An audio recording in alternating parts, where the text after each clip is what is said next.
how bad the Federal Reserve has messed up or effed up. I get a lot of people who tell me this is what happened with the monetary policy, is that the Federal Reserve screwed up and inflation got away from them.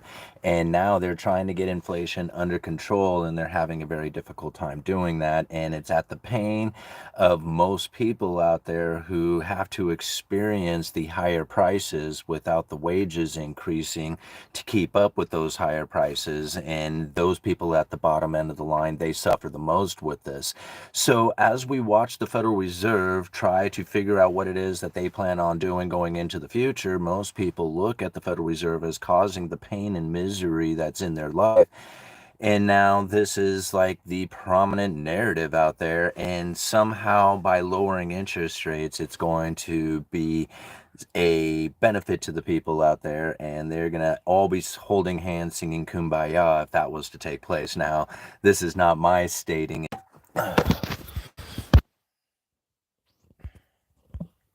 All right. Sorry about that, guys. I always forget to turn Wi-Fi off before I get started. So, okay. So now let's break this down from what was taking place just a few years ago so that we can better understand why it is that the Federal Reserve has messed up, or why it is that we believe that the Federal Reserve has messed up, and why it is that it's causing so much pain and misery, why it is that they won't drop interest rates. Now, let's think about this from a different point of view. Let's look at it from an effective way of dealing with monetary policy with the adjustment of interest rates.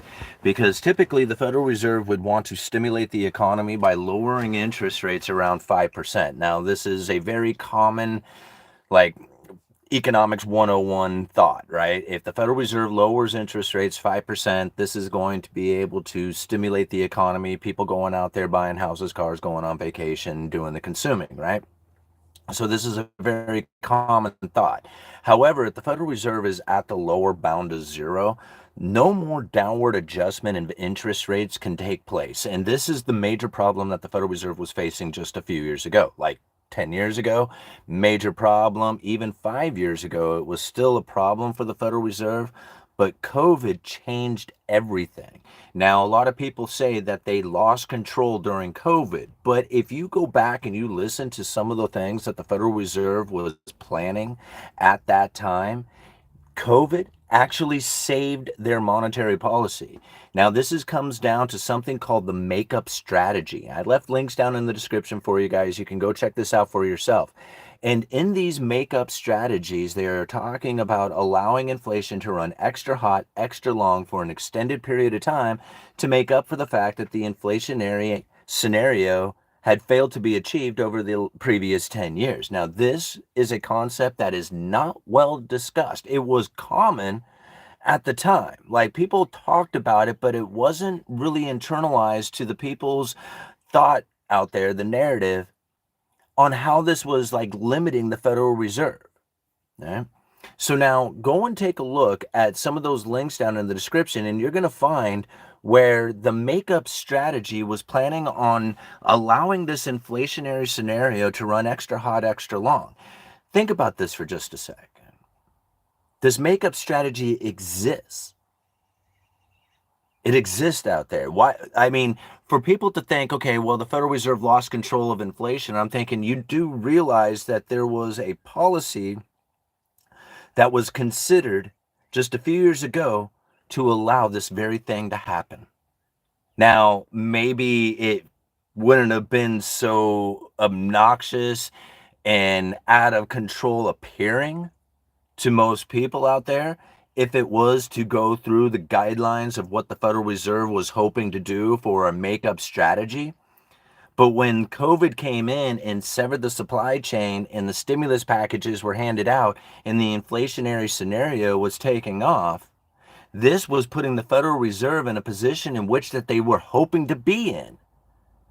I mean, you think about it, the makeup strategy was something that they were planning on putting on the people anyway.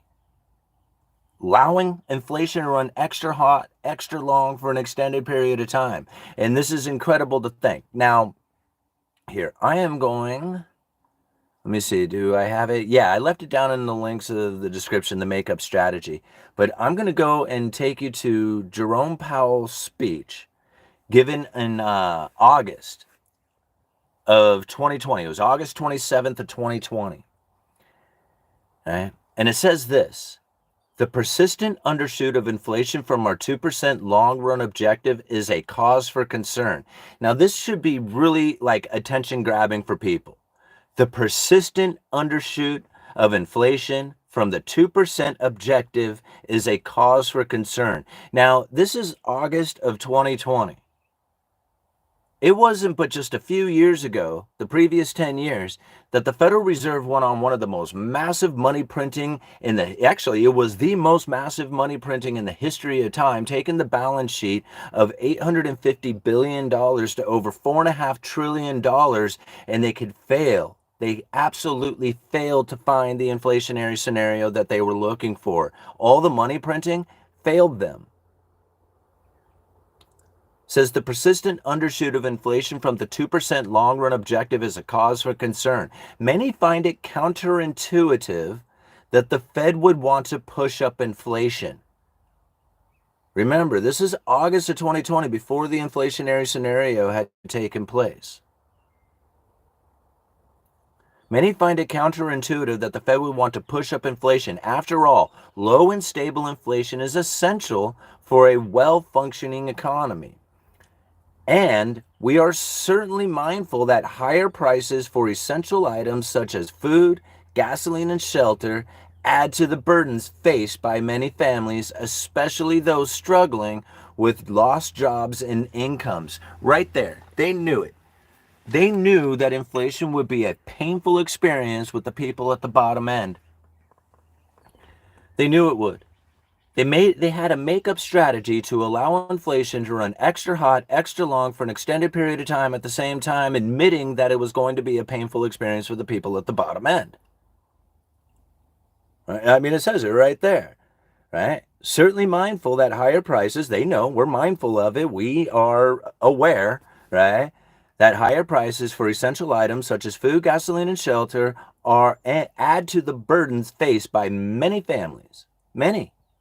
Not just some, many. Right? Many families, especially those struggling with lost jobs and incomes. However, a big however, see, we know it's going to be, like the Federal Reserve says it, we know it's going to be painful. We know it's going to be painful for the people who with lost jobs and incomes, and the people at the bottom end, they're going to suffer the most with this. However, us rich people up here at the top, if we don't do something about it, right, then what's going to happen? Inflation that is persistently too low poses serious risks to the economy.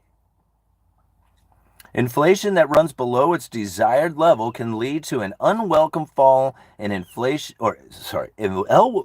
unwelcome fall in long-term inflation expectations, which in turn can pull actual inflation even lower, resulting in an adverse cycle of ever low inflation and inflation expectations. Now, this is a problem for the Federal Reserve, and this was all talked about in August of 2020. How they knew that it was going to be a painful experience. However, if they didn't do it, it was going to be even more painful for the general economy, which is essentially all the rich people, right? Because everybody at the bottom end of the line, they suffer the most with it, and everybody else is annoyed. Because that's ultimately what it comes down to. The people who suffer the most are the people at the end of the line, and they knew it. They knew it was going to take place. However, if inflation that is persistent too low poses serious risk to the economy, and it's just like, sorry, people there at the bottom end of the line, I mean, no, it's going to be painful.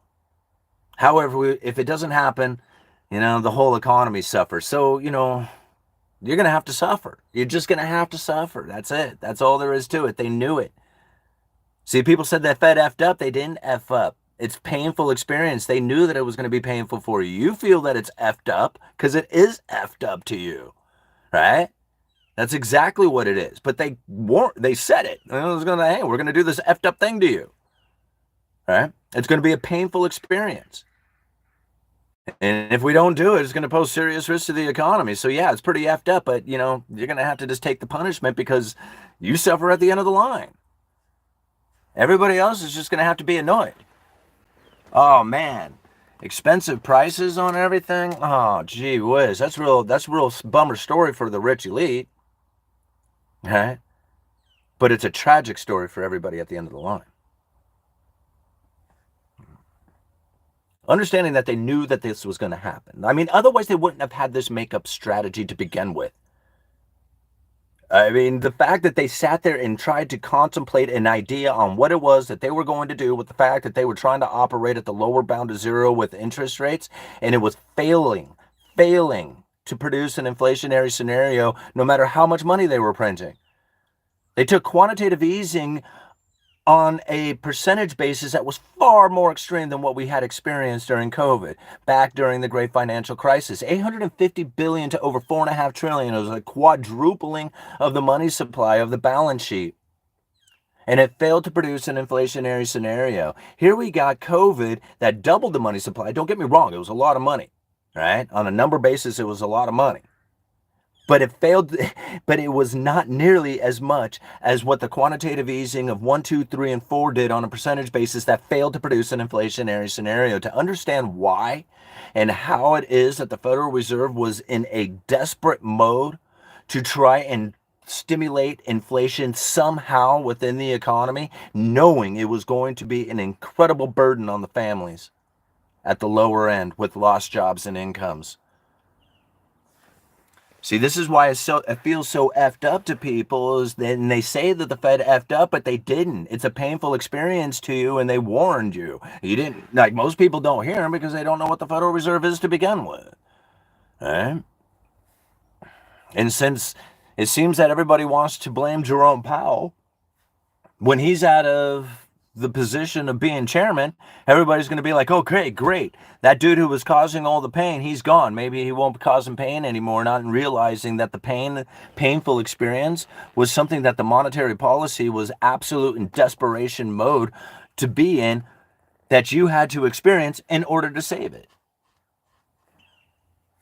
Once you get it, once you see it, and then you realize, man, the Fed didn't F up. They just caused the pain and misery to us to save themselves.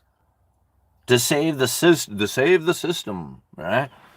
Systemically important, whatever you want to call it. All right, let's read through some of these comments here real quick. Thank you guys for joining in. 238 people with 38 likes. Excuse me. Continue to hit that like button. I don't agree. It's worth it, but that's the reasoning. What is Brody talking about? All right. When money fails, I'm not eating shrooms, and I'm not reading the comment. All right. Kicking people out who have been here for decades over paperwork is disgraceful, disgusting. Okay. Powell gone and everything magical should be fine, just like how Trump got elected. Yeah. People used to run the economy. Now we are trying to suppress them. Okay. 5 million in representation of production. Why not allow productive middle uppers instead of lower income that are likely to soak up tax money? I don't know. That's a very confusing question. 100. I mean, the fact is that people have to realize that when you are an industrious nation who can produce the world's greatest product and distribute that product out there to the rest of the world, and the world is going to send you the money, you are going to be in a producing, saving nation in which that you are going to be able to build up one of the strongest economies out there. But if you are a consumer debtor nation like the United States is today, you have no other choice but to go into more consumption and more debt. Any other direction you go is not going, it's going to be a constant battle. It's going to be exhausting. You're never going to be profitable against somebody else out there who's willing to do the exact same job as you're doing and going to sleep on the dirt. You can't beat that. Right? And I mean, to think like, like to think any other direction that somehow you can have this like return to Renaissance is like you have to go and find some sort of example of that taking place in history without complete collapse first. like collapse of the government, collapse of the structure, collapse of society, or something in order to start over. Now, if that's something that you're anticipating taking place going into the future, okay, well, I mean, I'm not saying it's out of the realms of possibility, but that's not what's taking place today. Maybe some people think that is taking place today, but we have to remember there was times during the 60s that there was riots taking place in every city in this country. This is not the first time, right? Occupy Wall Street had very similar essence of this taking place. Protests all over, spontaneous, all over the cities, right? What is it? Posse Comitatus, Insurrection Act, all these things, they were all brought up. Same thing back during everybody doing the Occupy Wall Street movement thing, right? I look there and people will say, "Oh no, this is different. It's big time different this time." Yeah, okay. All right, just step back on a hill, don't listen to what's being said, and just view what's going on out there. It looks very similar. All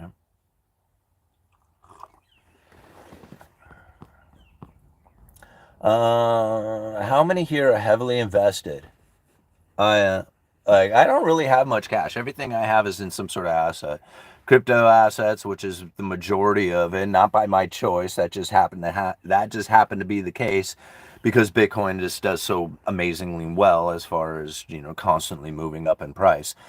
Now, I know a lot of people are going to speculate and say, "Oh man, you're like in a horrible asset there." Not my choice. I didn't want it to be. I wanted it to be like gold and silver or stocks or something else. I mean, Bitcoin and Coinbase, right? Happen to be the two best performing positions that I have. Not by my choice. Just happens to be that way. So, but yeah, I have heavily investment. Okay, greetings, my fellow aliens from Earthlings. We come in peace, amigos. Co-welcome us hippies to America. En mi casa es tu casa. I invest my cash and purchase with credit. Happy game day, UE. Yeah, we're actually going to the game tomorrow and the next day. So Tuesday, Wednesday game. Totally looking forward. Mariners, Red Sox. Super looking forward to that game.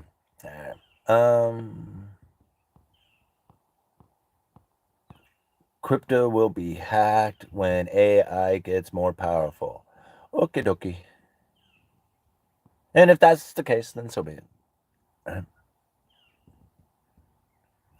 They'll cave a fix. Got it all.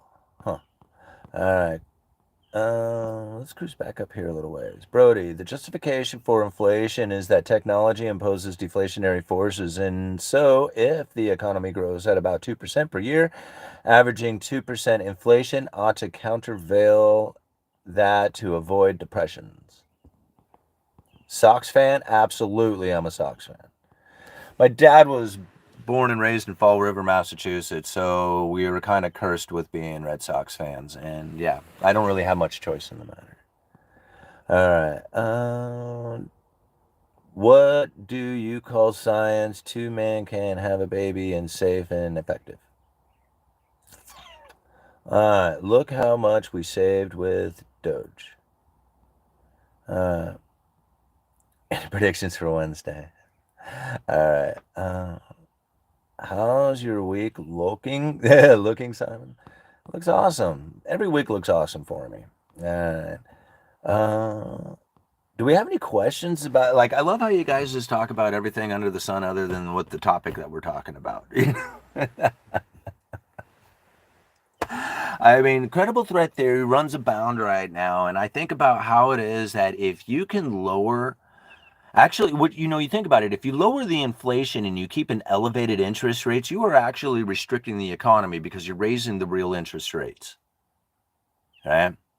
The rate gets more expensive. If you could, for example, if I have a house, okay, this is something to think about. This is why we should be thinking about this more as far as the neutral interest rate, inflation expectations, the reality, the real inflation that we're experiencing, and interest rates. There are so many things to think about and talk about. Now, for example, and I know a lot of people, this is very intuitive to think about, but for other people, they don't.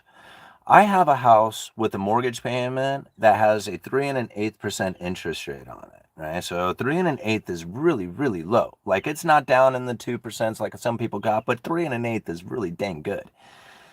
And if there was supposedly a 5% inflation that was happening, right, and 5% was running consistently, then ultimately I have a negative 2% real interest rate because I am basically spending money into the future with the purchasing power that's getting lost. And so with this being able to have a purchasing power secured today of a 3% interest rate, if inflation runs 5% going into the future, the real interest rate is negative 2%. Okay? And that's so weird to think about for many people. Now, if inflation runs 3% and I have a mortgage rate of 3%, it's a break even. Right? The purchasing power is neither gained nor lost. But if inflation runs under that, now a real interest rate of 1% is being paid on the mortgage. If inflation goes to 0, the real interest rate goes to 3 1/8%. Understanding how that works, like, I know that's really, really confusing for a lot of people out there to try and wrap their head around what I just said over the last 10, 15 seconds there. But that's the reality of the situation. Inflation, high inflation erodes debt over time. It makes paying off debt a lot easier. And this is where a lot of people say this is what the Fed is trying to do for the government, is they're trying to push inflation so that the government can pay it off easier. Meanwhile, there is nothing, literally not a single word that I can find anywhere within any single document coming from the Federal Reserve that would validate that sort of information. Not one. All right? Saying that they are trying to push inflation to save the government so that they can pay their debts off easier. There is not one single statement about that. Now, there is all kinds of statements about how it is that the neutral interest rate, which is the rate that the Federal Reserve is neither accommodating nor restricting the economy, it's when the Federal Reserve is positioned in neutral, was really, really close to 0. There's a lot of talk about that. There is all kinds of documents and articles and makeup strategies and everything that I could find under the sun that talks all about this problem, this low neutral interest rate, and how it is that the problem that they needed to solve was an inflation that was persistently too low rather than too high. The problem they needed to solve was an inflation that was too low. The problem they needed to solve was inflation was too low rather than too high. Think about that for just a minute. The problem that they were facing is now solved today. People say that the Fed effed up, and I'm thinking, no, this is what they were looking for. This is what they wanted. They needed elevated inflation expectation. By you believing that the Fed effed up, that elevates the inflation expectation and totally saves their monetary policy. Now, if actual inflation was to rise as opposed to fall, it would make the economy less restricted because it would be lowering the real interest rates. A lot of people don't recognize this now. See, the Federal Reserve is not in a position anymore where they want to adjust rates. What they want to do is adjust the narrative that is being spoken out there by the people and the feelings that they have about inflation. Because that expectation about inflation raises and lowers the neutral interest rate. If the neutral interest rate moves closer to the Fed funds rate, it makes the economy less restricted. And now this is such esoteric stuff to try and understand, but to know that this is what the Federal Reserve was facing and why it is that they are conducting themselves this way, why it is that they were trying to push for elevated inflation. Right? It wasn't so that they could eat away at the government debt. It was to save their monetary policy. It was so that they continue to operate in a way that would actually have an outcome that they were attempting to achieve. It's very difficult to see. Right? Once you get it, once you see it, it's almost impossible to see it any other way. Everything else becomes so secondary and like less, like almost like superficial to the reality of what it is that the Fed was facing. just a simple idea of getting rid of Jerome Powell, like that will do some sort of change. I mean, he's a spokesperson, right? He is the spokesman for the FOMC. He's like the messenger. He is the deliverer of the voice of the words of the FOMC, which is 12 people, all right? 12 voting members of the FOMC. All right, let's break some more of this stuff down. All right, approaching 40 trillion debt will do more damage than inflation. If you don't think the Fed effed up, then why is the title of this video how bad? It's because it's Rihanna Wagner. It's because if I put on there the Federal Reserve totally knows what they are doing, nobody would click on the video. Yeah, I mean, do you think that if news agencies and newspapers and everybody else who puts out information of such styles, if they were to put out informative, real, useful, encouraging, thoughtful, positive information, that they would make any money and they would exist? Absolutely not. Absolutely not. Right? They wouldn't. No way. Not in a million years. If you put out fear-mongering, triggering titles, you can make 3 times as much money. I know, I proved it just 2 months ago. I did nothing but fear-mongering, triggering titles for everything. I made so much money off of ad revenue. It was just insane. Same videos. I mean, the videos don't change. I conduct myself exactly the same. But I put out these fear-mongering, triggering titles because, well, you're going to click on it. You're not going to click on, how Powell's strategy really works.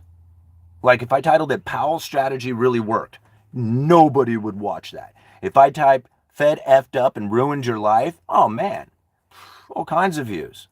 Right? So I want to spread the information. I want to get this information out there. I want to show people exactly how it is that they are manipulating your thoughts. How it is that they are using the pain against you, saying, "Oh, we're doing our best to help. We're trying to get it down to 2%. We're wanting. I mean, we're just there. We're almost there. We're moderately above 2%, but we can't seem to get it to 2%. I know it's painful for you. However, if we don't do this, it's going to pose serious risks to the economy. So we know it's painful. We know it's moderately above 2%. We're trying to get it back down to 2%. Are they really? Are you sure about that? Here, let me show you. All right. Here's something called long run. What is it? Long run strategies. What the heck is the name of it? It's let me find it. It's in here somewhere. Statement on long run goals and monetary policy strategies. This is coming directly from the Federal Reserve. This was reaffirmed January 30th of 2024. All right. This is what it has to say. In order to anchor long-term inflation expectations at this level, the committee seeks to achieve inflation that averages 2% over time. Therefore, judges that following periods when inflation has been running persistently below 2%, like the Great Financial Crisis and quantitative easing 1, 2, 3, and 4, failing to produce the inflationary scenario that they are looking for. That's exactly what they are talking about. All right. Following periods when inflation has been running persistently below 2%, appropriate monetary policy will likely aim to achieve inflation moderately above 2% for some time. It's right there. I got to highlight it. Statements on long-run goals and monetary policy strategies. Go Google it yourself. It's not even, that's not the only place. Hold on here. Where else was it stated? Here we go. The full report. This is the full report given to Congress, Monetary Policy Report, February 7th of 2025. What is it saying here? The inflation rate over the long run is primarily determined by monetary policy, and hence the committee has the ability to specify a long-run goal for inflation. The committee does. This Congress didn't do it, government didn't do it, the committee does. The FOMC says, hey, we determine what is the appropriate long-run inflation goal. Nobody else does it. They do. The committee reaffirms its judgment that inflation at a rate of 2% as measured by an annual change in the price index for personal consumption expenditures is most consistent over the long run with the Federal Reserve statutory mandate. So what are they mandated to do? Right? Full employment and inflation around 2% stable. Right? Stable prices with inflation running somewhere around 2%. Right? This is all made up by their own words, right? The committee judges that long-term inflation expectations that are well anchored at 2% foster price stability and moderate long-term interest rates, and hence the committee's ability to promote maximum employment in the face of significant economic disturbances. In order to anchor long-term inflation expectations at this level, the committee seeks to achieve inflation that averages 2% over time, and therefore judges that following periods when inflation has been running persistently below 2%, appropriate monetary policy will likely aim to achieve inflation moderately above 2% for some time. This was stated just in February this year. Right? February 7th of 2025 at 11 a.m. Eastern Standard Time. Report to Congress. To think that the Federal Reserve was not trying to get inflation elevated to retrieve their monetary policy, like they couldn't operate at the lower bound of zero. They were stuck there for like 10 years. All they could do was jawbone and say, oh man, we're going to keep, zero interest rate policy for a significant amount of time, and keep the people's expectation of inflation elevated to try and do anything that they could do to operate at that lower bound of zero. COVID, supply chain breakdown, stimulus packages absolutely saved the Federal Reserve's monetary policy. They now have in Fed funds rate operating at a level in which that if they needed to lower interest rates, they could drop it a significant amount. Here's the problem. It still wouldn't stimulate the economy. The interest rate adjustment still would not stimulate the economy because the neutral interest rate is still not well high enough in order for them to drop well below that neutral interest rate to stimulate the economy. It very well could be. There's no way of telling. Maybe the neutral interest rate is where the Fed funds rate is now, and the Fed is operating at neutral, and this is one of the reasons why the economy seems so resilient. Let's take that for maybe it is. I don't know. I mean, nobody knows where the neutral interest rate is. It's not some place that you can go and look to say, yes, this is the neutral interest rate today. So let's assume that it is. If the Federal Reserve was to lower interest rates back to zero, take the Fed funds rate all the way to zero, they very well could stimulate the economy, being well below the neutral interest rate. Then they would be out of ammo again. It would all be over for them. They would be right back to the same position that they've been in for the last 15 to 20 years. Why would they do that? That doesn't make any sense. What they will do is operate with an elevated interest rate, an elevated Fed funds rate, and do their best to manipulate the people's perception to move that neutral interest rate ever closer to the Fed funds rate or distant. Inflation expectation falls, the neutral interest rate will fall. It will make the economy more restricted. So weird that elevated inflation expectations raises the neutral interest rate, and it makes the economy less restricted. It's so backwards from what anybody could ever have possibly imagined the operation of the Fed would be like, but this is through their own words. There is nowhere, not a single place you can go to find this information in one spot except for the Uneducated Economist. I have pieced this together through literally hundreds of documents.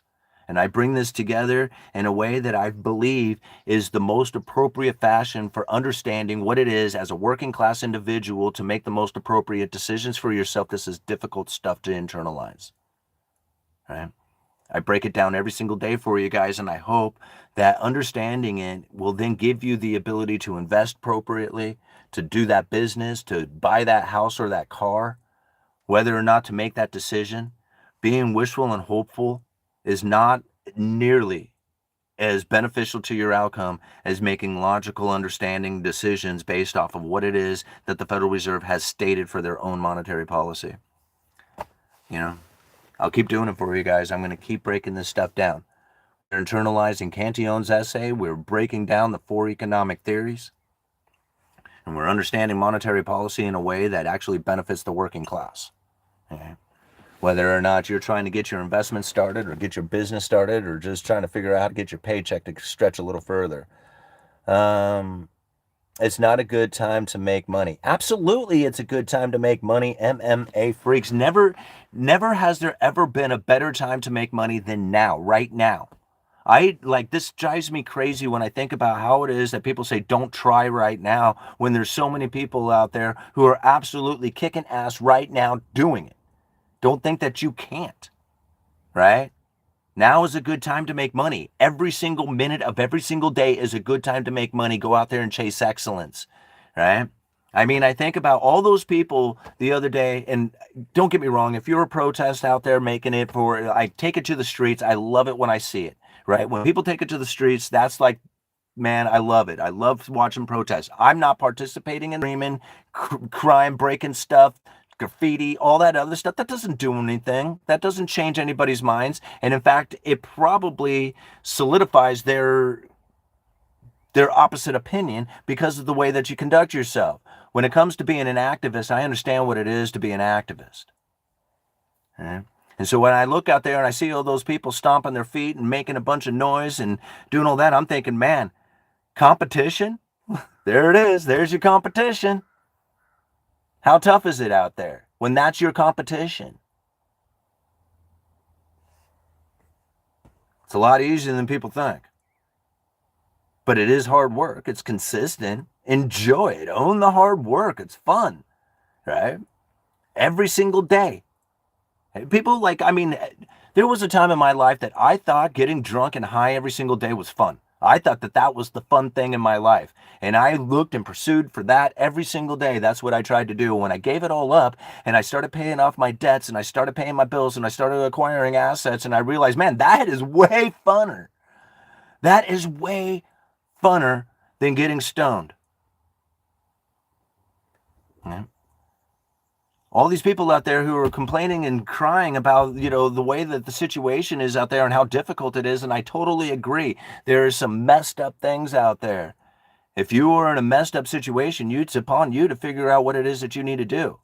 Right? And I understand that, man, it's not the same for everybody. You're right. It's not the same for me and it's not the same for you. That's why we each have to own our own economy.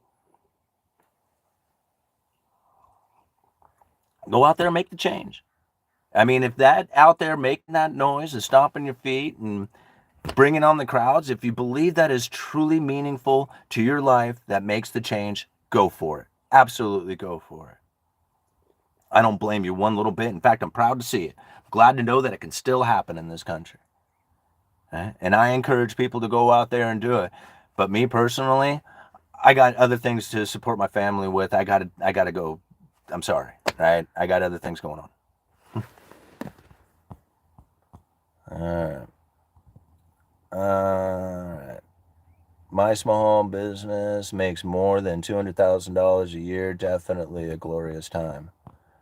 Oil, gasoline, gold down today. Dow is up. Yeah. And don't get me wrong, man. I mean, I've worked with a lot of people, especially in the construction trade. I don't blame anybody for anything, absolutely anything at all. Right? Things are not right. They never have been, and they never will be. Ever. Right? Never in the history of time has anything ever been right. And I don't see how it is that it's ever going to be. There are ways of creating an environment for yourself of the one that you truly want to see. And by living that life together with everybody else wanting to live their life, you can create a society. You do not have to force anybody to think or behave the way you want to. Right? And this is what's sad about it, man. I mean, I hate seeing this stuff. I hate the reasonings behind it all. Right? And I really say that with that term, hate, man. I don't like it. I don't want it out there. I don't want this to occur. I want everybody to play and I want everybody to win. Literally, I want, when many of you know that I call the bingo game, right? Literally, I call a bingo game down at the tavern. I want everybody in the bar to play. And I want everybody to win. Not everybody's going to. I know that. But I really do want everybody to win. Right? I want everybody to be right there at the edge of winning every single moment that I call another number. Because that's what it's all about. It's all about us trying to get there, to try and be right there at the edge of pursuing the next thing that is going to be excellent in our life. That's what it's all about. Right? And so when I see like the massive amounts of distraction and energy that's being forced into places that it doesn't seem to have any kind of real benefit to anybody out there, I don't know why. I just don't see it. Moving on. Very few can win in this game. That's bull. Everybody can win. We're about to see. We need better politicians. Simple as that. MMA freaks. What the problem is that you are put all your expectations on on the external, and not taking responsibility for your own actions or your own decision making. And I don't mean to be harsh in that, but I'm not going to sugarcoat it for you. Blaming it on a politician means that you have no hope for the future, because there is nobody coming, bro. Literally nobody is showing up. I don't care who you vote for. They ain't coming. There's nobody out there but you, man. And if you don't take responsibility for yourself, you're always going to be blaming the external out there. You're always going to be saying it's that fault and that problem and their mindset and their, voting habits and all this other stuff. And you're going to point all out there, and you're never, ever, ever, ever, ever going to fix all that stuff. And the problem that's going to come from that is, if you can't fix it all, you are forever going to be in pain and misery on account of it. You have to take responsibility for yourself in every way, including the understanding of what it is that's happening out there. Yeah, it sucks. I agree. I don't like it. Could it be a million different ways? Absolutely. If I decided to make it my way right now, it would be 100% perfect for me, and it would be screwed up for you. Because every single person has a different economy that they have to own.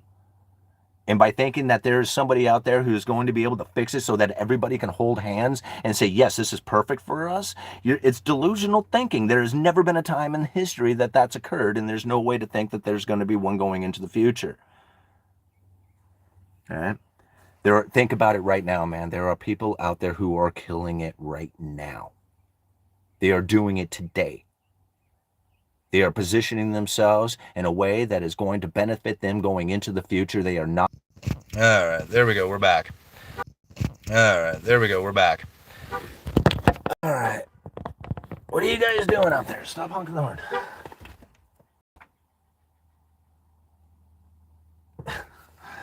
I don't know what was going on. Okay.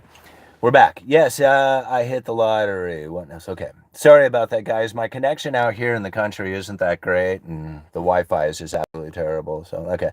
If your boss at the lumberyard hires someone for less money and fires you, won't be so positive.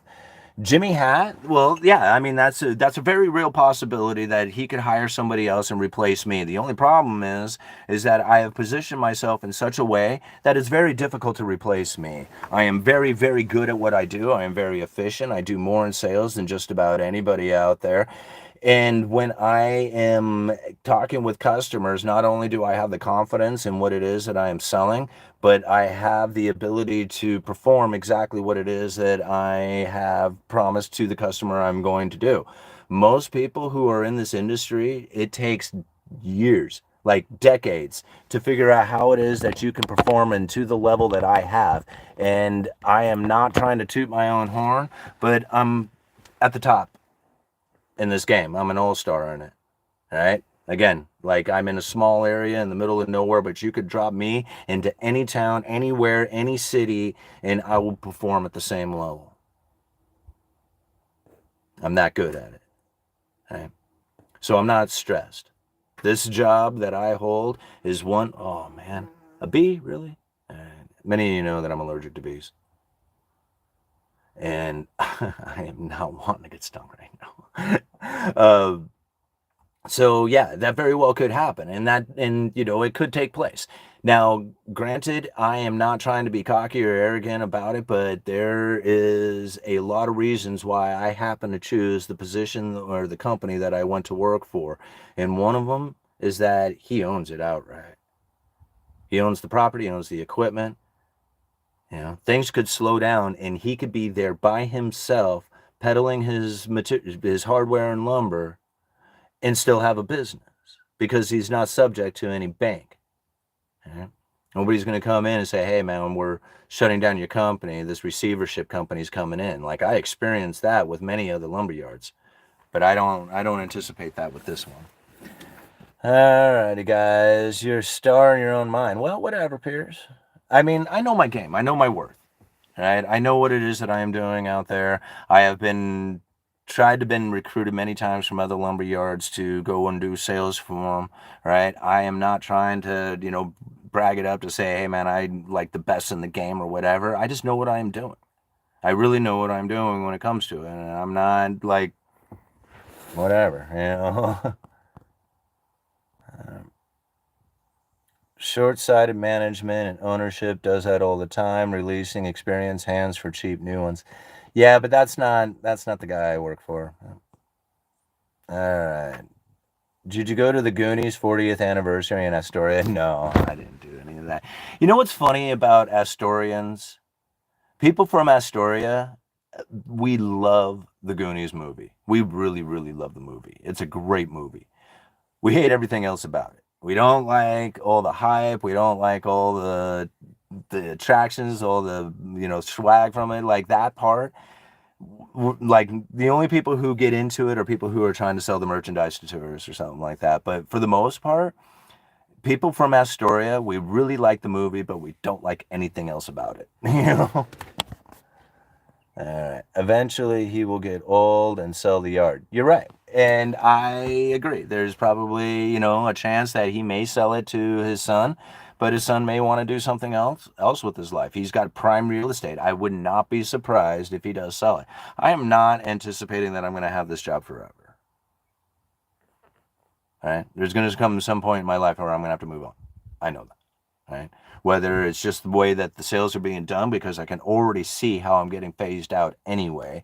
I mean, a lot of my sales that I do go through portals, right? So instead of like calling somebody and saying, hey, man, I need to order a door or a window or the decking or something like that, I can go to a computer and there's a program where I just order. So it's like I want many of this and that and sizes or whatever. And I just click a bunch of buttons and then the material shows up. Well, I'm thinking, man, I'm like serving really no purpose here other than, being the person in the middle, just clicking these buttons. The customer could do it.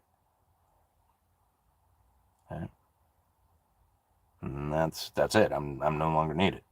So, there's that. It's coming. I'm not, I mean, it's just the way it is, I mean, am I like thinking it's going to happen tomorrow? No. But is it on its way? Yeah, absolutely it is. All right. Oh, let's see here. And Simon will be in a position to buy it. I don't know about that. All right. Praying for all the scared immigrants who have been here for decades. Yeah. Buy the lumberyard. All right. Yeah, I don't know. All this talk about shrooms and stuff like that, I'm not into it, man. Like, I've done my fair share of like, messing around with those kind of things. Psilocybins grow like crazy around here in the Pacific Northwest, and going around as a hobbyist of mycology and stuff, going studying mushrooms and picking mushrooms and stuff like that. I never really got into the idea that these things were medicine or something like that. Now I get it that a lot of people can find that it helps with, post-traumatic stress syndromes and stuff like that. Cool, right? I'm not trying to knock it for that. My experience with it isn't one that I'm going to attempt to use it for medicine.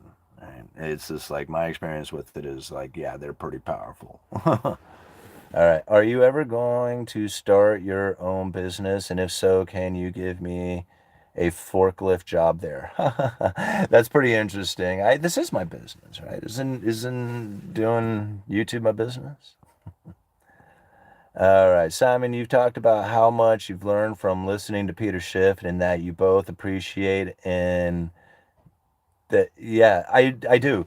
Like I do both appreciate and disagree with a lot of Peter Schiff. Like I do appreciate everything that he's ever done out there because really, he gave me a good understanding of like a lot of things on how the Federal Reserve operates, the treasuries, I mean, I can't even like begin to think about like all the different, you know, interviews and lectures and stuff. I even got to meet Peter Schiff personally. He did an interview for my channel. Like I really, really like Peter Schiff and everything that he has ever done to get me to the point that I am here today. But I do disagree with a lot of things that he says. He's the problem that I end up seeing, and I don't mean to call it a problem, but what ends up coming from this is that I'm a salesman.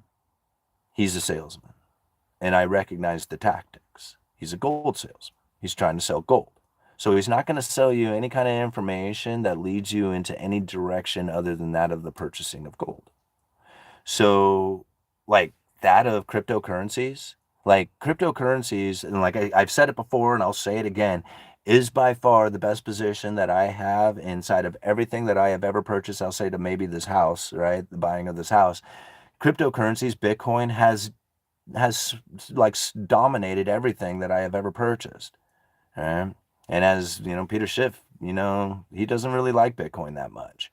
And I think that, you know, had dollar cost averaging into Bitcoin more, I would be far, far richer today than if I had been dollar cost averaging into gold or silver. Now, with that being said, gold and silver is absolutely a necessity for anybody out there who is trying to get into a position that will be outside of the third party claim.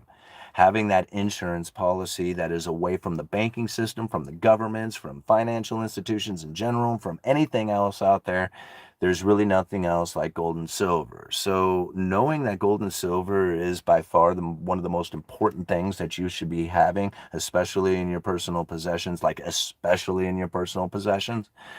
I learned that from Peter Schiff. And that's like my number one thing, right? Is to have that first before you start moving into other assets, is to be out of the third party claim, to have that insurance. Remember, guys, when I was broke, had nothing going on, had no way of getting to work, it was my box of silver that I had that was able to get me a ride. I mean, I traded it for a Tahoe. I traded for this Suburban, traded silver for this Suburban, right? So it's like definitely an insurance policy, and it is useful. Build a network with it. That's important. Build that first and then move on to other things. Like, in my opinion, that's what I did. That's what I think everybody should do. And I probably wouldn't have done that if it wasn't for Peter Schiff. So I thank him for that. Right? But again, like, I can't deny it.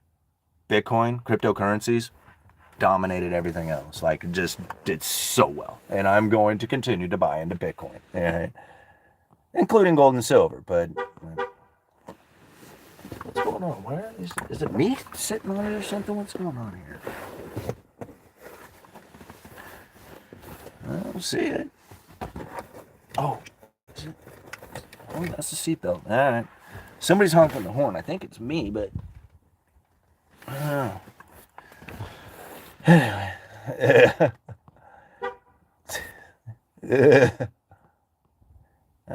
Peter down the street meets the Oracle of Astoria. Kudos, gentlemen. All right. Shrooms 100% better for you than alcohol, porn, weed. Whatever. I mean, okay, that's cool. Is today the day the sky falls? No. Why would you think that? Oh, because of the title? Because of the clickbaiting title? It's pretty good. What are you guys doing?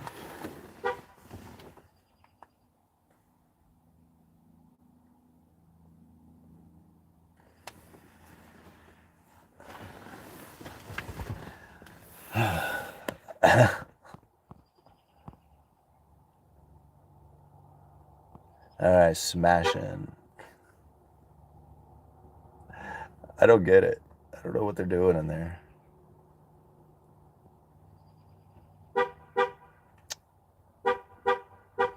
I guess they're basically saying that I need to quit. Alrighty, guys.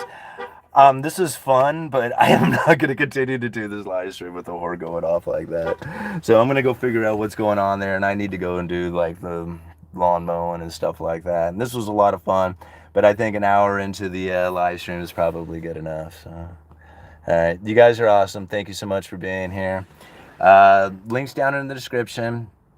You know, again, like the credible threat theory, by as far as I can tell, is the most consistent out there as far as anybody else's theory. I've essentially been sticking to my guns on this for 4 years now, 5 years, essentially since I started reading through John Williams' Monetary Policy Strategies for a Low Neutral Interest Rate World. Once I knew that the Federal Reserve was going to be pushing for higher inflation, everything that started coming from the inflationary scenario of COVID and the quantitative easings, and then of course the narrative of everybody believing that the inflation was going to destroy the world. All right, that's how it is that we came to this conclusion. And with the credible threat theory still running just as consistently today as it has been, I really appreciate everybody sticking to it, learning the credible threat theory, and, you know, joining in on the channel, the Patreon.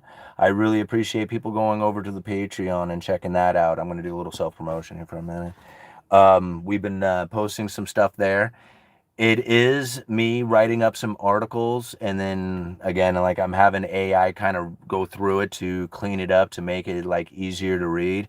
It's been a lot of fun doing this and coming up with my own theories and putting it into these words so that, you know, maybe eventually I can write a book or something of that nature. But getting me into this kind of mindset and thought has been a lot of fun. So I appreciate everybody who's been going over to Patreon and the podcast. For a lot of you who would rather listen to these videos as opposed to watching them on YouTube, I do have the podcast available, and we are uploading. If we don't do it, you know, consistently, we will do it in batches, you know, throughout the week. So thank you very much for being part of the podcast and subscribing over there and giving comments and likes and stuff like that. That really helps out with spreading the algorithm on that side of things as well. So what else can I say? You guys are awesome. Thank you for being here. Let me read one more. There are hundreds of trillions more dollars in circulation, and less of it is in the hands of the working class people. By raw numbers and percentage, if regular people stop spending, the system collapses. Yeah, I mean, I guess if you were to give 100% of the people at the 90% level who have less money than the top 10%, if you got them to stop spending 100% of their money, which is going to be pretty difficult because they spend their money on necessities as opposed to the luxurious experiences. So it's going to be pretty difficult to get them to stop spending their money. So they're going to be spending their money because they're buying necessities. It's the top 10% who do 50% of the consuming. They're the ones who are really the important ones to the system. You know, I mean, like, yeah, like I said, you know, it's just like the bottom 90% aren't important to the banking system, to the government, to the powers that be out there. It's the top 10% who do 50% of the consuming. It wasn't always that way. You got to think, like, you know, back in the early 2000s, the top 10% did like 30% of the consumption, but that's getting worse and worse now as the top 10% are getting ever increasing amounts of wealth. Well, the bottom 10% are drifting further and further away as our day jobs are not enough to cut it, because even a good job sucks now. Don't you guys love talking to me? I mean, I have such wonderful things to say. All right, coming here so-called illegally is like a parking ticket. They figured out the horn thing. Should we stick it out for another minute? No, I want to go and work on the lawn and get all this done so that it's all cleaned up and nice for when I take off to Seattle and I get back. I don't have to worry about mowing the lawn. So that's going to be my goal for the day. I'm going to put my headphones on and do that for a while. So you guys are awesome. Thank you for being here. Uneducated Economist. You guys let me know.